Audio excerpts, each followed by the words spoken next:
some of you might be headed out to the Kennedy Center tonight, later this weekend. There may be some changes on the way. House GOP is moving forward to rename the Opera House after First Lady Melania Trump. The Appropriations Committee approved an amendment to the spending bill. They want to rename it to the First Lady Melania Trump Opera House. It's just the latest of the president's moves to control the world-famous Art Center since retaking the White House. Of course, we all know that the president complained the Kennedy Center was uber woke, and he was going to do something about that. He got rid of the board, he replaced the board, and he made himself chairman. Exactly. Now he wants to rename the Opera House. So who else to talk about arts and culture than with the Hill's In the Know columnist, Judy Kurtz, joining us this morning. Good Great morning to see you both. Congrats on the inaugural show. Thank you. Thanks for being a guest today. So Melania Trump, Opera House, name it after her. Why not? This was introduced by an Idaho representative, Mike Simpson.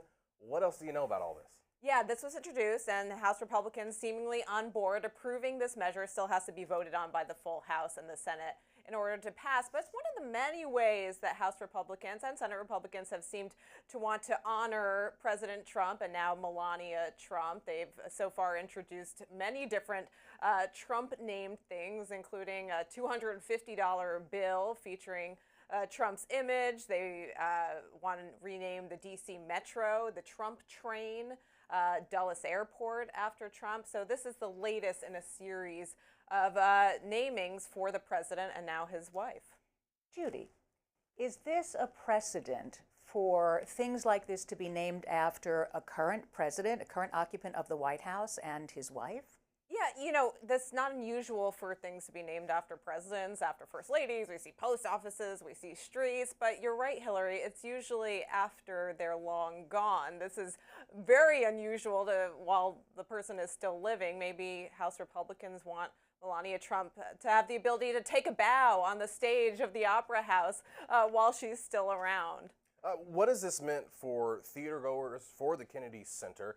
We know Donald Trump and J.D. Vance both went to a performance there. How did that go?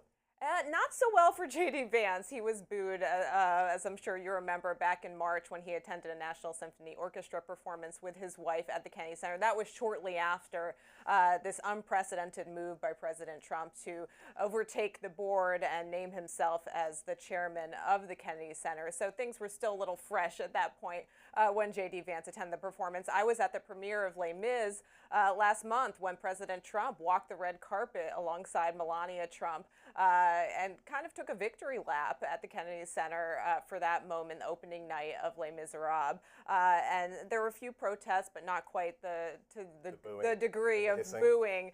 But there is a risk here, and that is certainly that there could be backlash from the D.C. audience who overwhelmingly voted for Kamala Harris in the 2024 White House race. More than 90% of D.C. residents voted for Harris. They might not want to step into the Melania Trump Opera House at the Kennedy Center.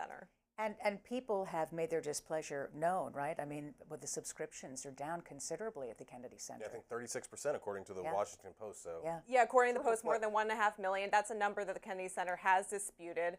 A lot of celebrities have protested and canceled performances at the Kennedy Center as a result of this Trump takeover. The Kennedy Center director has called that, just a publicity stunt by the stars. So a lot of backlash here. We'll see what happens with the Melania Trump Opera House. Yeah, we will see. She is always in the know. She's Judy Kurtz with The Hill. Thank you so much. Thank you, Thanks Judy. Both.